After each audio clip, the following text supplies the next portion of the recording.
Bismillahirrahmanirrahim. Assalamualaikum warahmatullahi wabarakatuh. Alhamdulillah wassalatu wassalamu ala Rasulillah wa ala alihi wa sahbihi wa mawalah wa la hawla wa la quwwata illa billahi wa ba'du. Baik, kita lanjutkan kajian kita, masih membahas tafsir dari surah Al-Baqarah, dan kita masuk pada ayat ke 38. A'udzubillahi minasyaitonirrajim. Bismillahirrahmanirrahim. Qul nahbitu minha jami'an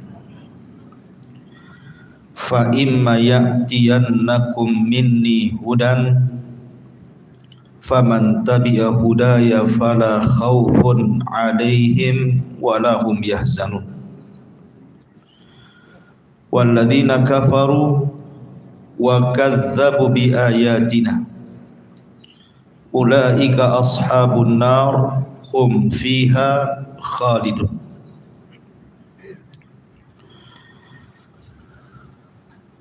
Allah Subhanahu wa ta'ala berfirman, turunlah kalian semuanya dari sorga. Kemudian jika benar-benar datang petunjukku kepada kalian, maka barang siapa yang mengikuti petunjukku, tidak ada rasa takut pada mereka dan mereka tidak akan bersedih hati. Adapun orang-orang kafir dan mendustakan ayat-ayat kami, mereka akan menjadi penghuni neraka dan mereka akan dikekalkan di dalamnya selama-lamanya. Ma'asyiral muslimin yang dimuliakan Allah Subhanahu wa ta'ala, surah Al-Baqarah ayat 38 dan juga 39. Di sini akhir daripada kisah Nabi Allah Adam alaihi salatu wassalam yang dicantumkan dalam permulaan surah Al-Baqarah. Jadi ketika Allah Subhanahu wa ta'ala murka kepada Nabi Allah Adam alaihi salatu wassalam dan juga istrinya Hawa, dan sebelumnya Allah sudah murka kepada iblis, maka Allah Subhanahu wa ta'ala menurunkan 3 makhluk ini semuanya ke bumi. Dan sudah saya ceritakan beberapa khilaf di mana mereka diturunkan. Ada yang mengatakan bahwa iblis diturunkan di lautan, makanya iblis membangun istananya di lautan, berdasarkan hadis Nabi sallallahu alaihi wasallam bahwa istana iblis itu ada di lautan. Adapun Adam dan Hawa, ada yang mengatakan Adam diturunkan di Sri Lanka, di India, dan adapun Hawa turun di Jeddah dan Adam turun di Sri Lanka. Kemudian keduanya dipertemukan. Bagaimana caranya? Yang satu di India Sri Lanka, yang satu pula di Jeddah. Dalam riwayat Israiliyat ada yang mengatakan bahwa Allah Subhanahu wa ta'ala turunkan Hajar Aswad. Hajar Aswad itu batu dari sorga, dulunya putih dan bercahaya. Tetapi Nabi SAW mengatakan sawadathu banu Adam, yang membuat batu yang sangat putih bercahaya itu menjadi hitam adalah Bani Adam. Apa maksudnya? Maksudnya dosa yang dilakukan Bani Adam sehingga menjadi batu itu berubah yang tadinya putih bercahaya menjadi hitam. Makanya disebut Hajar Aswad, batu yang sangat hitam. Lah ketika batu itu diturunkan dari sorga ke bumi, maka itu menandakan sebuah sinyal cahaya bahwa Adam alaihi salatu wassalam kalau ingin mencari Hawa, istrinya yang terpisah, carilah di titik cahaya itu. Begitu juga Hawa. Akhirnya kemudian berjumpalah di Arafah. Maka disebut Arafah karena saling mengenal. Maka daerah itu disebut Arafah. Di Arafah inilah kemudian Allah Subhanahu wa taala menurunkan kalimat yang pertama kali diturunkan Allah dan dibacakan oleh Adam dan Hawa. Kalimat apa itu? Kalimat taubat. Dan Allah Subhanahu wa taala berfirman, "Fatalaqqa Adamu mir rabbih kalimatin fataba alaihi innahu huwa tawwabur rahim." Maka Allah Subhanahu wa taala mengajarkan kepada Adam beberapa kalimat. Ada yang mengatakan kalimat ini adalah doa yang kita sering baca. Rabbana zalamna anfusana wa illam taghfir lana wa tarhamna lanakunanna minal khasirin. Doa pengakuan dosa dan permintaan ampun kepada Allah. Maka setelah Allah Subhanahu wa taala ampuni dosa keduanya, baru kemudian keduanya bertolak ke mana? Ke Ka'bah. Dan Ka'bah sebelumnya sudah dibangun malaikat. Dan Hajar Aswad diturunkan di situ. Maka tawaflah kemudian Adam dan Hawa di sekitar Ka'bah. Inilah yang menjadikan kemudian bahwa bumi pertama kali manusia beribadah adalah di sekitar Ka'bah. Makanya Ka'bah itu menjadi mulia karena disitulah bumi pertama kali diibadahi oleh manusia Adam dan Hawa. Terlebih kemudian kemuliaan Ka'bah ini bertambah-tambah saat dilahirkan Nabi SAW, dan bertambah-tambah kemuliaannya saat diangkatnya Nabi menjadi Nabi dan Rasul, dan bertambah-tambah kemuliaannya saat Ka'bah kemudian dibebaskan dari segala jenis kesyirikan pada Fathu Mekah, dan bertambah-tambah kemuliaannya saat Ka'bah dijadikan kiblat bagi seluruh kaum muslimin, dan bertambah-tambah kemuliaannya saat seluruh manusia setiap tahun datang untuk melaksanakan haji. Itulah Ka'bah. Disitulah Adam pertama kali beribadah kepada Allah Subhanahu wa ta'ala. Ma'asyiral muslimin yang dimuliakan Allah Azza wa Jalla, tidak mungkin Adam dan Hawa hidup berdua, harus memiliki keturunan.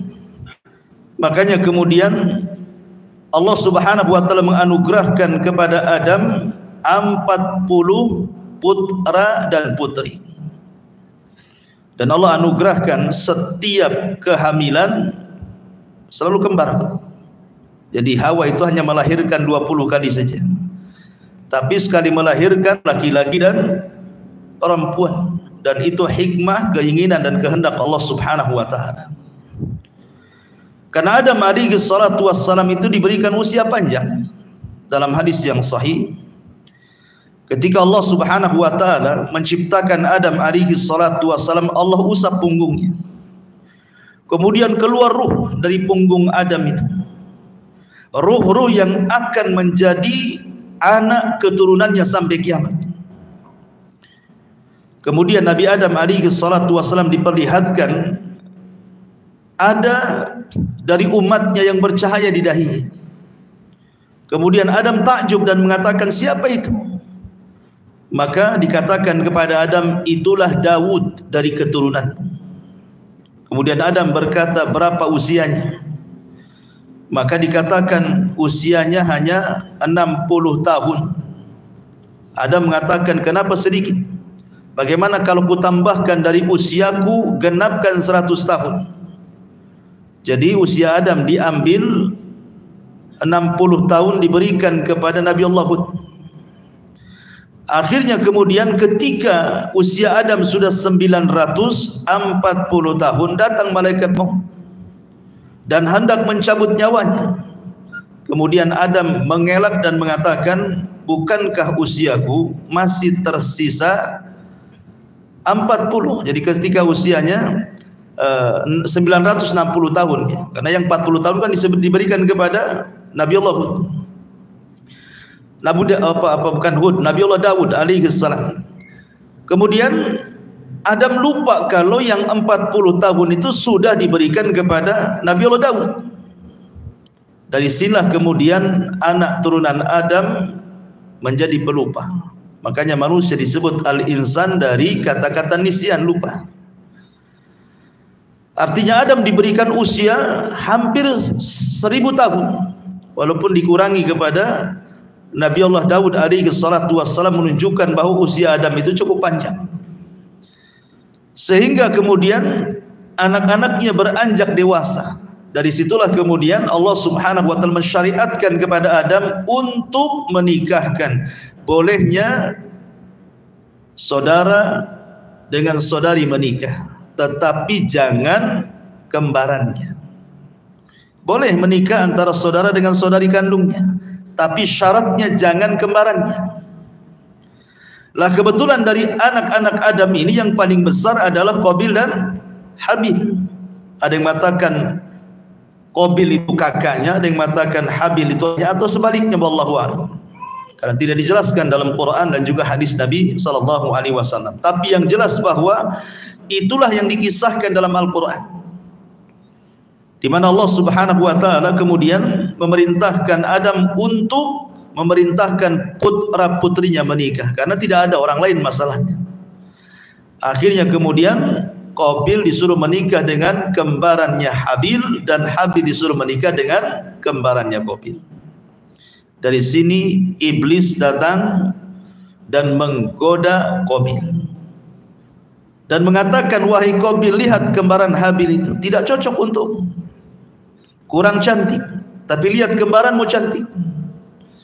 Akhirnya kemudian Qabil pun terpengaruh dengan syaitan, kemudian ditanamkan hasad. Makanya para ulama mengatakan seperti Imam Ibnul Qayyim rahimahullahu ta'ala, bahwa penyakit hati yang pertama kali muncul di langit dan muncul di bumi adalah hasad. Adapun di langit hasadnya iblis kepada Adam, adapun di bumi hasadnya Qabil kepada Habil. Makanya kenapa hasad itu sangat bahaya dalam Islam, sampai Nabi SAW mengatakan, iyyakum wal hasad, hati-hati kalian jangan hasad, karena hasad itu bisa membakar pahala kalian seperti api membakar kayu bakar, kata Nabi. Ma'asyiral muslimin yang dimuliakan Allah Azza wa Jalla. Akhirnya kemudian Qabil pun marah. Dia datang kepada saudaranya Habil, mulailah mengancam, kalau engkau tetap mengambil la aqtulannak, saya akan bunuh kamu. Tapi Habil adalah orang baik, dia mewarisi sifat-sifat Nabi Adam alaihi salatu wassalam. Tentu kalau kita punya anak banyak, mungkin kita punya anak 5 atau 6 atau 7, tentu di antara anak-anak kita itu pasti ada yang salah satunya yang kita sukai. Mungkin kecerdasannya, mungkin ketampanannya, pasti adalah. Pasti hati kita itu cenderung kepada salah satu dari mereka. Apalagi kalau seandainya sudah tampan, baik, cerdas, hafal Quran, oh, tentu makin senang kan begitu. Maka Habil itu anak kesayangan Adam karena mewarisi sifat-sifatnya. Lah Habil ini tidak seperti Qabil.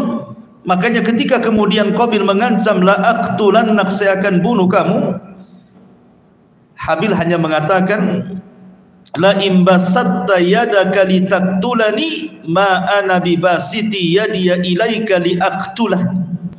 Kalau engkau ingin membunuhku silahkan, tapi saya tidak hendak membunuhmu. Lihat bagaimana bahasanya, la imbasatta, kalau engkau bentangkan tangan, litaktulani, untuk membunuhku, ma ana bibasiti yadiya ilaika liaqtulah, tidak mungkin tanganku akan membunuh badanmu. Kenapa alasannya? Inni akhafullah, kata Habil, karena aku takut kepada Allah Subhanahu wa ta'ala. Inni akhafullah, saya takut kepada Allah. Ma'asyiral muslimin yang dimuliakan Allah Azza wa Jalla. Dari sini kemudian karena melihat kondisi Qabil dengan Habil ini cekcok, maka Adam alaihi salatu wassalam berusaha untuk mencari solusi. Berdoalah dia kepada Allah Subhanahu wa taala. Akhirnya Allah Subhanahu wa taala mensyariatkan kepada Adam untuk disampaikan kepada dua putranya untuk berkurban. Siapa yang diterima kurbannya, maka dia berhak memilih pasangannya. Akhirnya kemudian Habil berkurban dengan kambing yang sangat gemuk, yang sangat indah, yang sangat baik. Tapi Qabil, karena dia adalah petani, sementara Habil kan peternak, dia mengambil buah-buahan. Tapi karena sudah hasad sebelumnya dan dia menganggap bahwa ini rekayasa ayahnya, sehingga dia tidak sungguh-sungguh dalam berkorban.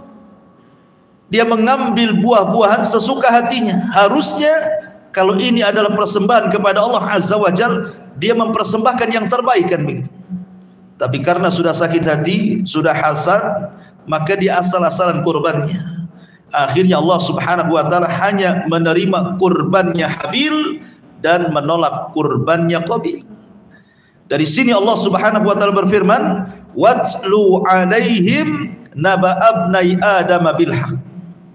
Idz qarraba qurbanan fatuqbila min ahadihima wa lam yutaqabbal minal akhar."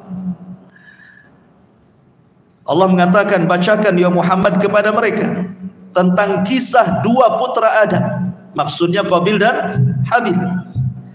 Ketika keduanya berkurban, tapi Allah Subhanahu wa taala menerima kurban salah satunya dan menolak kurban yang lainnya. Kenapa? Karena salah satu dari putra Adam yang bernama Habil betul-betul berkurban karena takwa, sementara Qabil berkurban bukan karena takwa. Makanya kemudian Habil mengatakan, innama yataqabbalullahu minal muttaqin. Sesungguhnya Allah Subhanahu wa taala hanya menerima kurbannya dari hamba-hamba Allah Subhanahu wa taala yang bertakwa. Dari sini pentingnya sebuah kaidah atau sebuah faedah bahwa di dalam berinfak itu harus didasari takwa dan ikhlas kalau ingin diterima. Karena itu syarat Allah Subhanahu wa taala, thayyibun la yaqbalu illa thayyiban. Allah itu baik, tidak menerima kecuali yang baik-baik. Termasuk juga keikhlasan daripada orang yang berkorban. Habil ini orangnya ikhlas, kurbannya juga baik, diterima oleh Allah.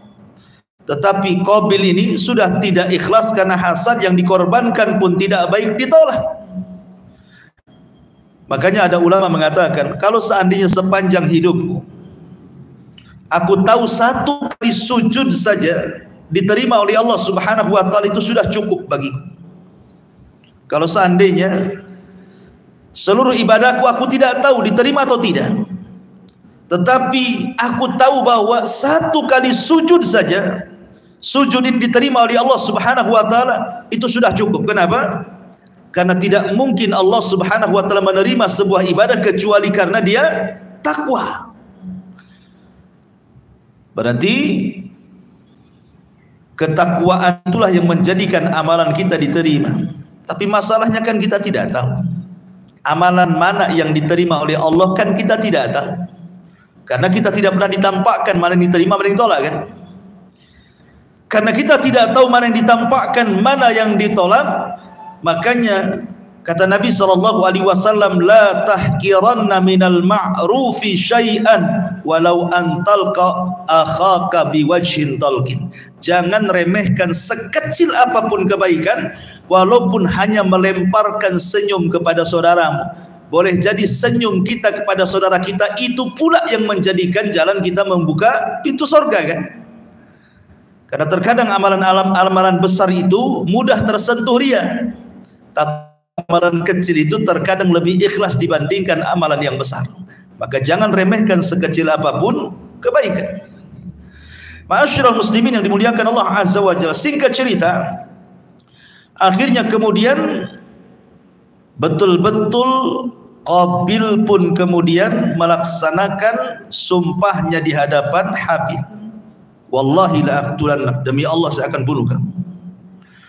Tapi Habil tidak melawan dan mengatakan, silahkan, kalau kau membunuhku silahkan, saya tidak akan membunuhmu. Saya takut kepada Allah Subhanahu wa ta'ala, dan saya ingin gabungkan dosaku kepada dosamu supaya engkau termasuk penduduk neraka.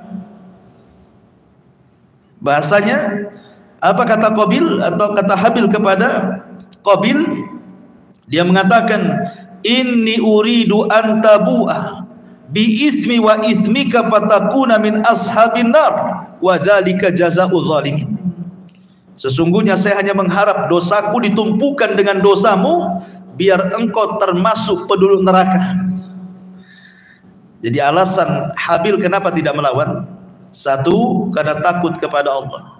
Dua, biar dosanya digabungkan dosa orang yang membunuhnya sehingga dia masuk surga dan orang yang membunuhnya masuk neraka. Dari sini ada faedah ma'asyiral muslimin yang dimuliakan Allah Azza wa Jalla. Kalau kita cerita masalah pembunuhan, ada al-qatil wal maqtulu finnar, orang yang membunuh dan orang yang dibunuh dua-duanya masuk neraka. Yang kedua, al-qatil wal maqtulu fil jannah, orang yang membunuh dan orang yang dibunuh dua-duanya masuk surga. Kemudian yang ketiga, al-qatilu finnar wal maqtulu fil jannah, orang yang membunuh di neraka, orang yang dibunuh di surga. Kemudian yang keempat, al-qatilu fil jannah wal maqtulu finnar, orang yang membunuh di surga, orang yang dibunuh di neraka. Bagaimana gambarannya? Yang pertama, al-qatilu wal maqtulu finnar, orang yang membunuh dan yang dibunuh di neraka. Ini berdasarkan hadis Nabi sallallahu alaihi wasallam yang terdapat dalam Sahihaini Bukhari dan Muslim. Kata Nabi sallallahu alaihi wasallam, "Idza tawajahal muslimani bisayfihima fal qatilu wal maqtulu finnar." Qalu ya Rasulullah, hadzal qatil fama balul maqtul? Qala innahu kana harisan ala qatli sahibi. Kata Nabi SAW, apabila dua orang muslim berhadap-hadapan dengan pedangnya dan hendak saling membunuh, maka orang yang membunuh dan yang dibunuh dua-duanya di neraka, kata Nabi. Sahabat bertanya, Rasul, kalau orang yang membunuh di neraka, okelah. Tapi kalau orang yang dibunuh di neraka, macam mana caranya? Maka Nabi SAW mengatakan, ya, karena yang terbunuh juga sebelum dia terbunuh, dia pun sudah ingin membunuh. Jadi orang yang dibunuh itu sebelum dia terbunuh, dalam hatinya juga ingin membunuh masalahnya. Jadi sama punya keinginan membunuh, cuma satunya apes saja kan itu ya. Satunya apes dia, makanya dia yang terbunuh. Tapi dua-duanya masuk neraka. Ini gambaran yang pertama. Gambaran yang kedua, al-maqtul, al-qatil wal maqtulu fil jannah, orang yang membunuh dan orang yang dibunuh dua-duanya masuk surga. Al-Imam Muslim meriwayatkan dalam sahihnya dari Abi Hurairah radhiyallahu anhu, di mana Allah Subhanahu wa taala, yadhaqullahu ila rajulain yaqtulu ahaduhum al-akhar kilahuma yadkhulul jannah. Allah tertawa kepada dua orang laki-laki, salah satunya membunuh yang lainnya, tapi dua-duanya dimasukkan ke dalam surga. Faqalu, sahabat bertanya, kaifa ya Rasulullah, bagaimana tuh gambarannya tuh? Yang membunuh dan yang dibunuh dua-duanya masuk surga. Maka Nabi SAW memberikan gambaran, yuqatilu hadza fi sabilillah. Ketika terjadi perang antara muslim dan kafir, yang muslim ini kemudian mati gugur, orang yang mati dalam pertempuran mati syahid, masuk surga. Tsumma yatubullahu 'alal qatil. Tiba-tiba kemudian yang membunuhnya tobat, masuklah dia ke dalam Islam. kemudian fayuqatilu fi sabilillah fayustashhad, maka dia pun kemudian setelah masuk Islam ikut perang lagi, tetapi di kubu orang Islam dia pun gugur juga, mati syahid. Maka dua-duanya di sorga, kata Nabi. Itulah al-qatil wal maqtulu fil jannah, yang membunuh dan yang dibunuh masuk sorga. Yang ketiga, orang yang membunuh di neraka dan orang yang dibunuh di sorga. Sama seperti orang dalam jihad. Orang kafir membunuh orang Islam, orang Islam yang dibunuh dalam peperangan syahid. Yadkhuluna al-jannah bighairi hisab, masuk surga tanpa hisab. Kemudian yang membunuh orang kafir ini, yang membunuh orang kafir setelah membunuh orang Islam, dia pula terbunuh juga dia. Saling bunuh-bunuhan kan? Tapi yang satu orang kafir, yang satu muslim, dua-duanya mati dalam jihad. Maka yang kafir ini masuk neraka karena kekafirannya, yang muslim masuk surga karena kesyahidannya. Itulah al-qatilu finnar wal maqtulu fil jannah, orang yang membunuh di neraka, orang yang dibunuh masuk surga.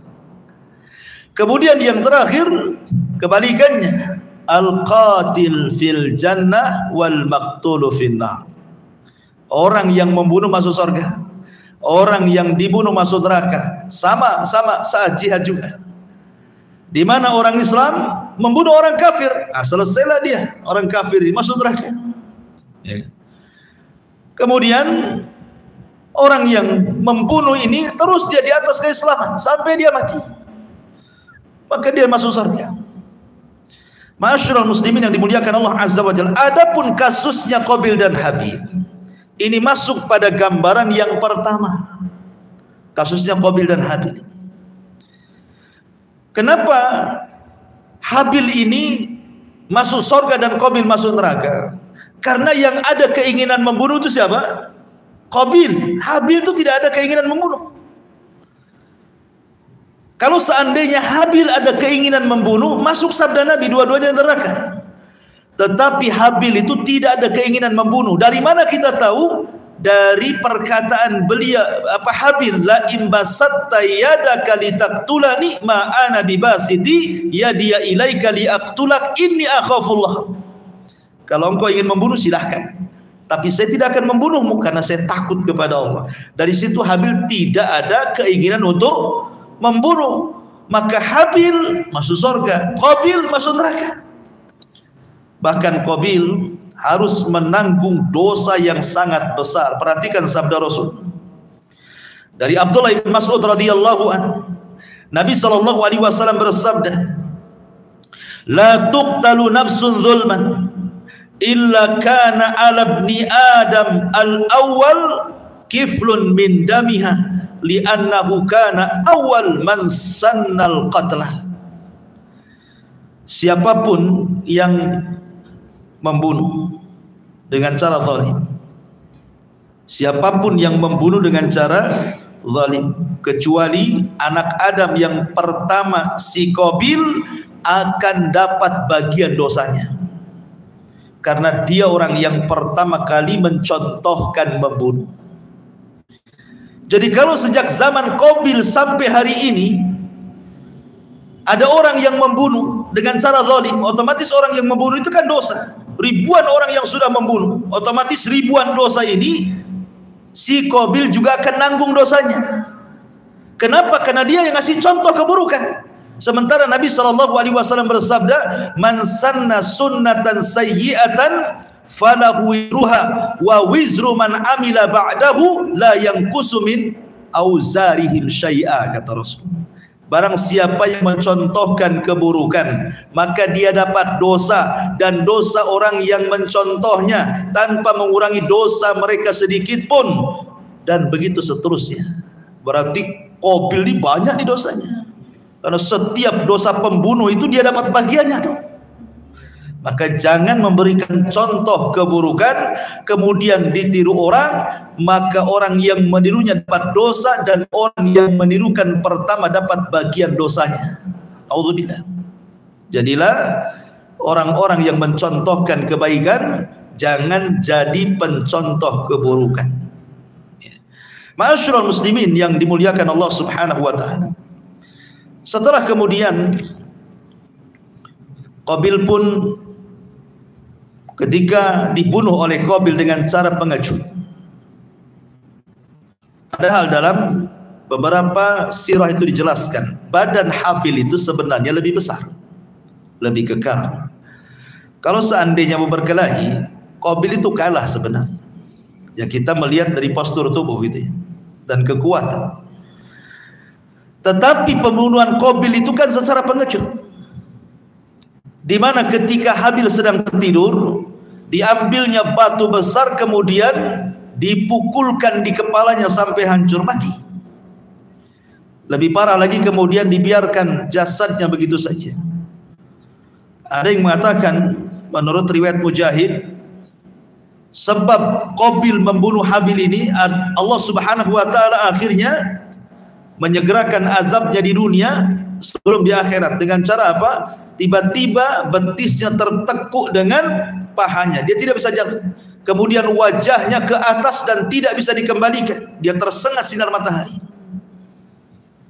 Itulah dosa zalim. Kata Nabi SAW, tidak ada dosa, kata Nabi SAW, ma min dzambin ajjalallahu uqubatahu fid dunya qabla al-akhirah al-baghyu wa qati'atur rahim. Tidak ada dosa yang disegerakan balasannya di dunia sebelum akhirat kecuali kezaliman dan pemutus silaturahim. Allah segerakan. Ya. Hati-hati dua dosa ini, melakukan kezaliman pada orang ataupun memutus silaturahim. Makanya Imam Zahabi rahimahullahu taala menyebutkan di dalam kitab Al-Kabair, dosa-dosa besar. Kitabnya judulnya Al-Kabair. Imam Zahabi menceritakan tentang seseorang yang melakukan kezaliman. Jadi ada orang zalim merampas ikan nelayan. Kemudian dia mengancam, kalau engkau tidak memberikan kubur. Nelayan ini orang lemah, orang zalim ini orang kuat, terpaksalah dikasihkan. Kemudian sang zalim ini dengan bangganya, dengan sombongnya membawa ikan itu bawa pulang.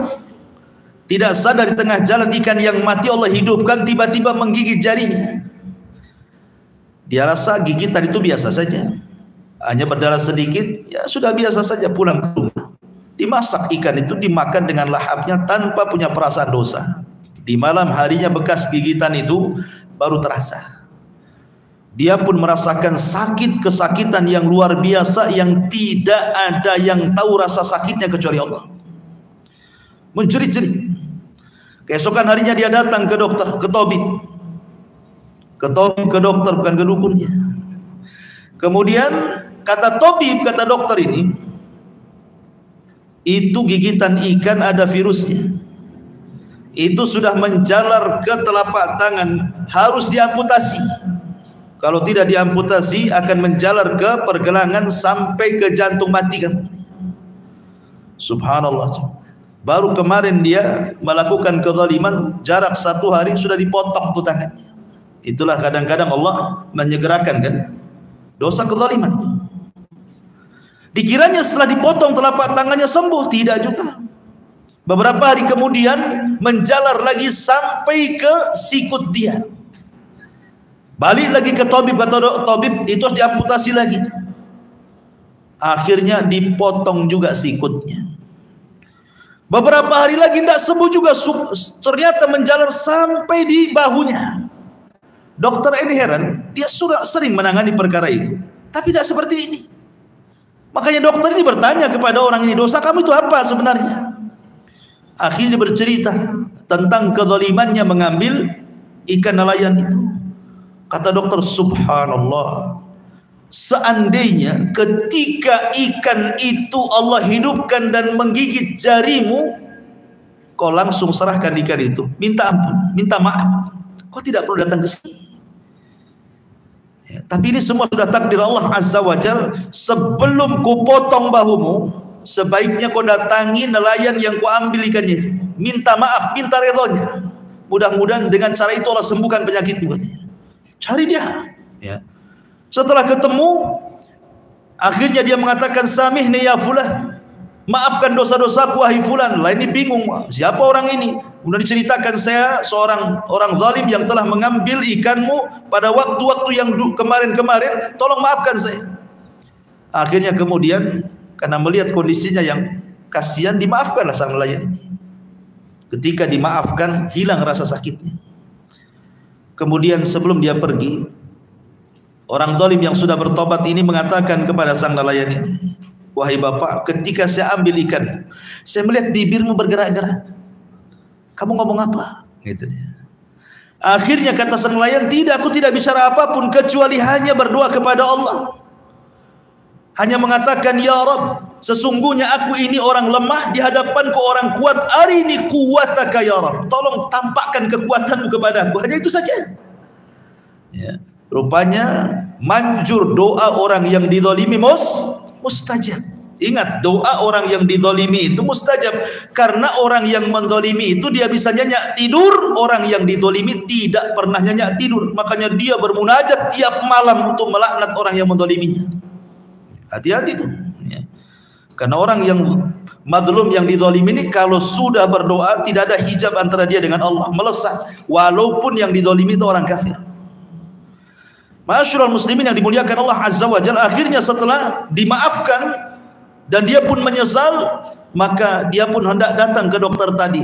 Tapi sebelum dia datang ke dokter tadi menghabarkan bahwa sakitnya sudah hilang, dia datang ke orang-orang, datang ke pasar-pasar, datang ke keramaian orang dan mengatakan, man ra'ani falam yadlim minhu ahada, siapapun yang melihat aku, tolong jangan berbuat zalim.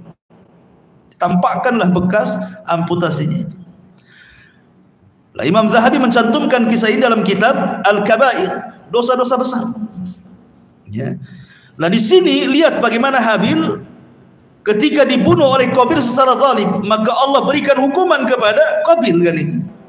Makanya Rasul mengatakan tidak ada dosa yang disegerakan hukumannya di dunia sebelum akhirat. Salah satunya al-baghyu, kezaliman, wa qati'atur rahim, dan orang yang memutus silaturahim.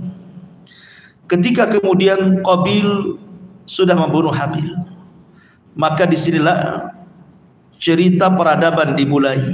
Manusia mulai terpisah jadi dua. Setelah Qabil membunuh Habil, dia malu berjumpa dengan Adam bapaknya.